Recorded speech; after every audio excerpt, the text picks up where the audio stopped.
Chapter 1. It is a truth universally acknowledged that a single man in possession of a good fortune must be in want of a wife. However little known the feelings or views of such a man may be on his first entering a neighborhood, this truth is so well fixed in the minds of the surrounding families that he is considered the rightful property of some one or other of their daughters. "My dear Mr. Bennet," said his lady to him one day, "have you heard that Netherfield Park is let at last?" Mr. Bennet replied that he had not. "But it is," returned she, "for Mrs. Long has just been here and she told me all about it." Mr. Bennet made no answer. "Do you not want to know who has taken it?" cried his wife impatiently. "You want to tell me, and I have no objection to hearing it." This was invitation enough. "Why, my dear, you must know. Mrs. Long says that Netherfield is taken by a young man of large fortune from the north of England, that he came down on Monday in a chaise and four to see the place, and was so much delighted with it, that he agreed with Mr. Morris immediately, that he is to take possession before Michaelmas, and some of his servants are to be in the house by the end of next week. What is his name? Bingley. Is he married or single?" "Oh, single, my dear, to be sure. A single man of large fortune, 4,000 or 5,000 a year. What a fine thing for our girls." "How so? How can it affect them?" "My dear Mr. Bennet," replied his wife, "how can you be so tiresome? You must know that I am thinking of his marrying one of them." "Is that his design in settling here?" "Design? Nonsense. How can you talk so? But it is very likely that he may fall in love with one of them, and therefore you must visit him as soon as he comes." "I see no occasion for that. You and the girls may go, or you may send them by themselves, which perhaps will be still better, for as you are as handsome as any of them, Mr. Bingley may like you the best of the party." "My dear, you flatter me. I certainly have had my share of beauty, but I do not pretend to be anything extraordinary now. When a woman has 5 grown-up daughters, she ought to give over thinking of her own beauty. In such cases, a woman has not often much beauty to think of. But, my dear, you must indeed go and see Mr. Bingley when he comes into the neighborhood. It is more than I engage for, I assure you. But consider your daughters. Only think what an establishment it would be for one of them.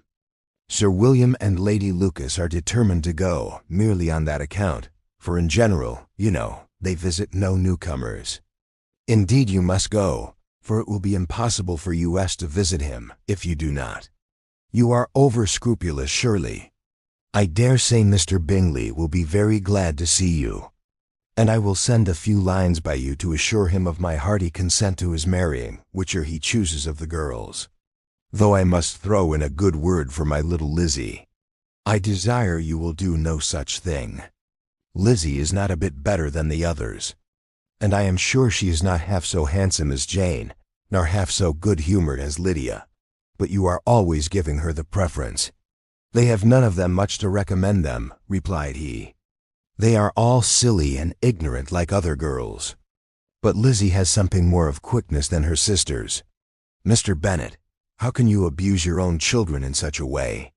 You take delight in vexing me. You have no compassion for my poor nerves. You mistake me, my dear. I have a high respect for your nerves. They are my old friends. I have heard you mention them with consideration these last 20 years at least." Mr. Bennet was so odd a mixture of quick parts, sarcastic humor, reserve, and caprice, that the experience of 23 years had been insufficient to make his wife understand his character. Her mind was less difficult to develop. She was a woman of mean understanding, little information, and uncertain temper. When she was discontented, she fancied herself nervous. The business of her life was to get her daughters married. Its solace was visiting and news. Chapter 2. Mr. Bennet was among the earliest of those who waited on Mr. Bingley. He had always intended to visit him, though to the last always assuring his wife that he should not go. Until the evening after the visit was paid, she had no knowledge of it. It was then disclosed in the following manner. Observing his second daughter employed in trimming a hat, he suddenly addressed her with, "I hope Mr. Bingley will like it." "Lizzie, we are not in a way to know what Mr. Bingley likes," said her mother resentfully, "since we are not to visit. But you forget." "Mamma," said Elizabeth, "that we shall meet him at the assemblies, and that Mrs. Long promised to introduce him." I do not believe Mrs. Long will do any such thing. She has 2 nieces of her own. She is a selfish, hypocritical woman, and I have no opinion of her." "No more have I," said Mr. Bennet, "and I am glad to find that you do not depend on her serving you." Mrs. Bennet deigned not to make any reply, but unable to contain herself, began scolding one of her daughters. "Don't keep coughing so, Kitty, for heaven's sake. Have a little compassion on my nerves. You tear them to pieces." "Kitty has no discretion in her coughs," said her father. "She times them ill." "I do not cough for my own amusement," replied Kitty fretfully. "When is your next ball to be, Lizzie?" "Tomorrow fortnight." "Aye, so it is," cried her mother, "and Mrs. Long does not come back till the day before. So it will be impossible for her to introduce him, for she will not know him herself. Then, my dear, you may have the advantage of your friend, and introduce Mr. Bingley to her." "Impossible." "Mr. Bennet, impossible, when I am not acquainted with him myself. How can you be so teasing? I honor your circumspection. A fortnight's acquaintance is certainly very little. One cannot know what a man really is by the end of a fortnight. But if we do not venture, somebody else will. And after all, Mrs. Long and her daughters must stand their chance. And therefore, as she will think it an act of kindness, if you decline the office, I will take it on myself." The girls stared at their father. Mrs. Bennet said only, "Nonsense, nonsense." "What can be the meaning of that emphatic exclamation?" cried he. "Do you consider the forms of introduction, and the stress that is laid on them, as nonsense? I cannot quite agree with you there. What say you, Mary? For you are a young lady of deep reflection, I know, and read great books and make extracts." Mary wished to say something sensible, but knew not how. "While Mary is adjusting her ideas," he continued, "let us return to Mr. Bingley." "I am sick of Mr. Bingley," cried his wife. "I am sorry to hear that. But why did not you tell me that before? If I had known as much this morning, I certainly would not have called on him. It is very unlucky. But as I have actually paid the visit, we cannot escape the acquaintance now." The astonishment of the ladies was just what he wished, that of Mrs. Bennet perhaps surpassing the rest. Though, when the first tumult of joy was over, she began to declare that it was what she had expected all the while. "How good it was in you, my dear Mr. Bennet!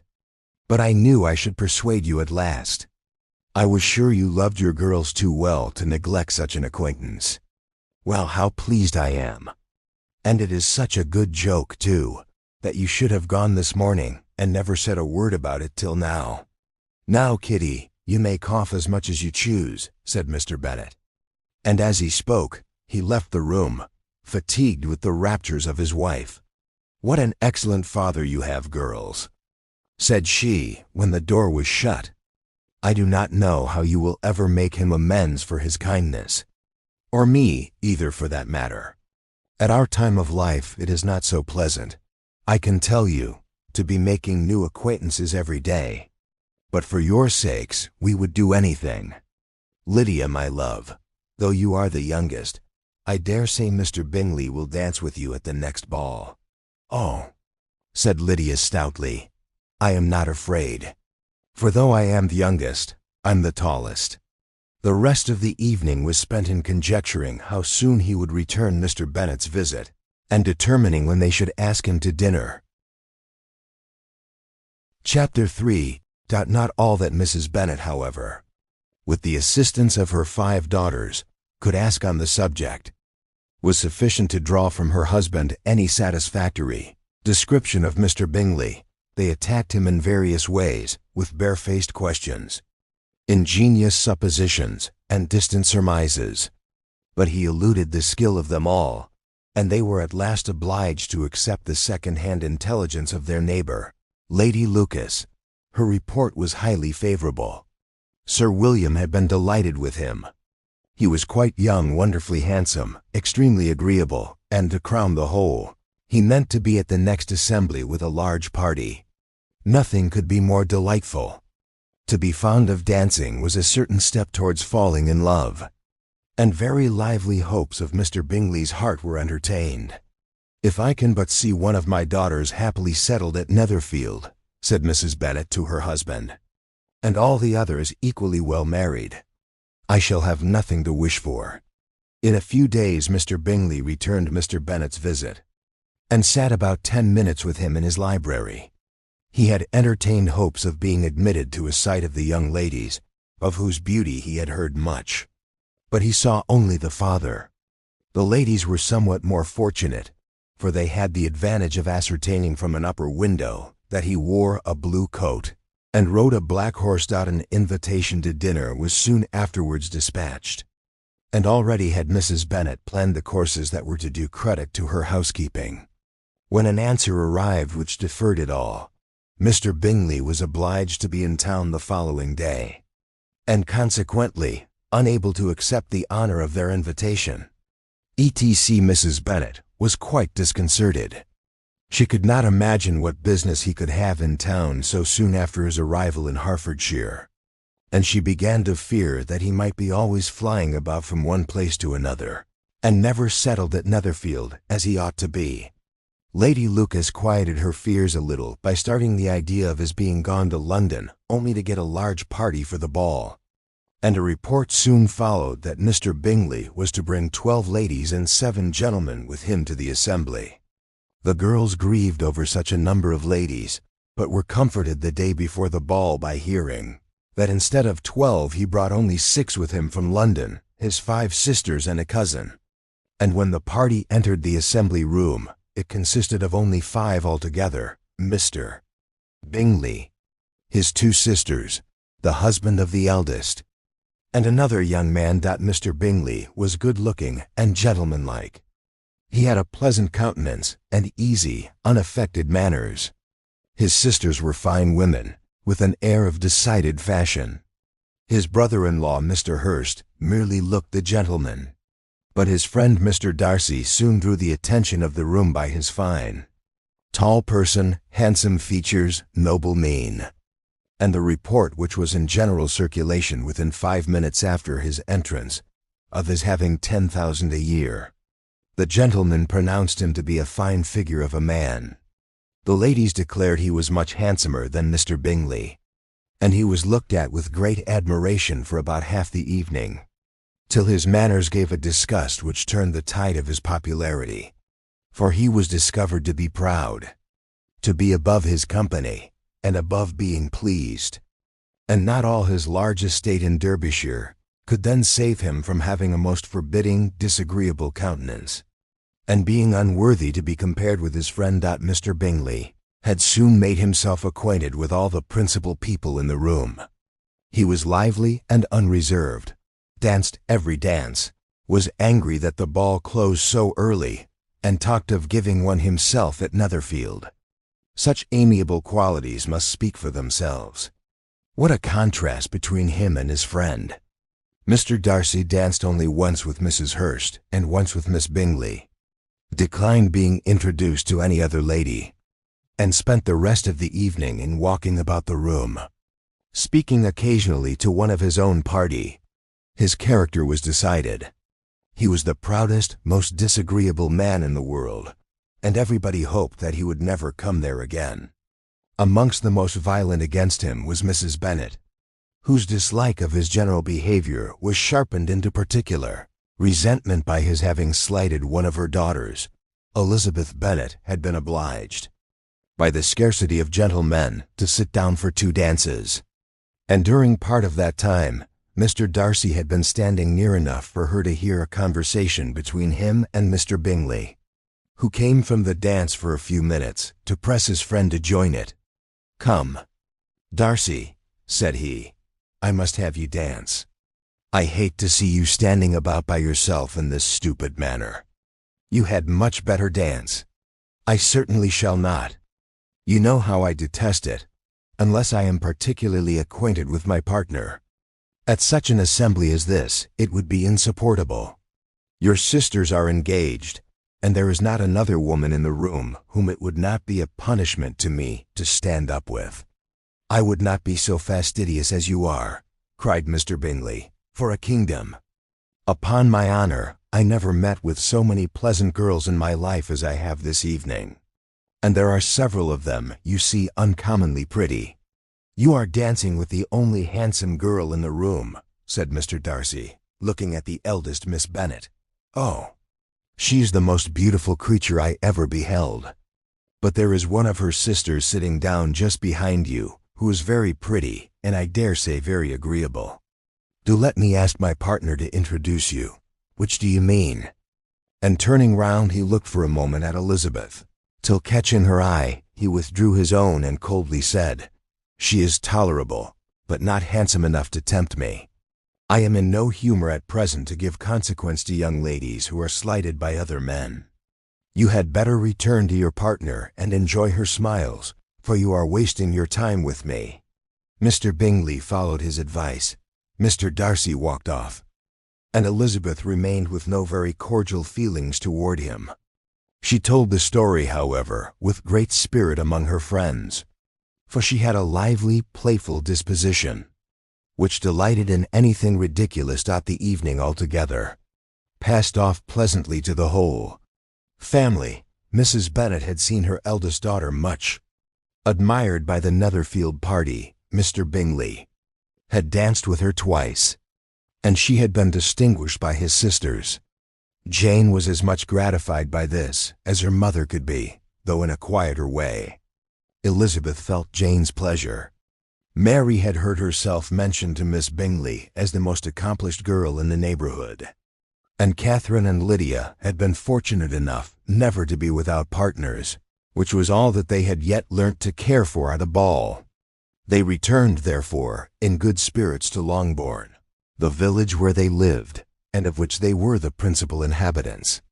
They found Mr. Bennet still up. With a book he was regardless of time, and on the present occasion he had a good deal of curiosity as to the events of an evening which had raised such splendid expectations. He had rather hoped that his wife's views on the stranger would be disappointed, but he soon found out that he had a different story to hear. Oh, my dear Mr. Bennet, as she entered the room, we have had a most delightful evening, a most excellent ball. I wish you had been there. Jane was so admired, nothing could be like it. Everybody said how well she looked, and Mr. Bingley thought her quite beautiful, and danced with her twice. Only think of that, my dear. He actually danced with her twice, and she was the only creature in the room that he asked a second time. First of all, he asked Miss Lucas. I was so vexed to see him stand up with her. But however, he did not admire her at all. Indeed, nobody can, you know. And he seemed quite struck with Jane as she was going down the dance. So he inquired who she was, and got introduced, and asked her for the two next. Then the 2/3 he danced with Miss King, and the 2/4 with Maria Lucas, and the 2/5 with Jane again, and the 2/6 with Lizzie. And the Bowlinger, if he had had any compassion for me, cried her husband impatiently, he would not have danced half so much. For God's sake, say no more of his partners. Oh, that he had sprained his ankle in the first place. Oh, my dear, I am quite delighted with him. He is so excessively handsome, and his sisters are charming women. I never in my life saw anything more elegant than their dresses. I dare say the lace upon Mrs. Hurst's gown—" Here she was interrupted again. Mr. Bennet protested against any description of finery. She was therefore obliged to seek another branch of the subject, and related, with much bitterness of spirit and some exaggeration, the shocking rudeness of Mr. Darcy. But I can assure you, she added, that Lizzie does not lose much by not suiting his fancy, for he is a most disagreeable, horrid man, not at all worth pleasing, so high and so conceited that there was no enduring him. He walked here, and he walked there, fancying himself so very great. Not handsome enough to dance with. I wish you had been there, my dear, to have given him one of your set-downs. I quite detest the man,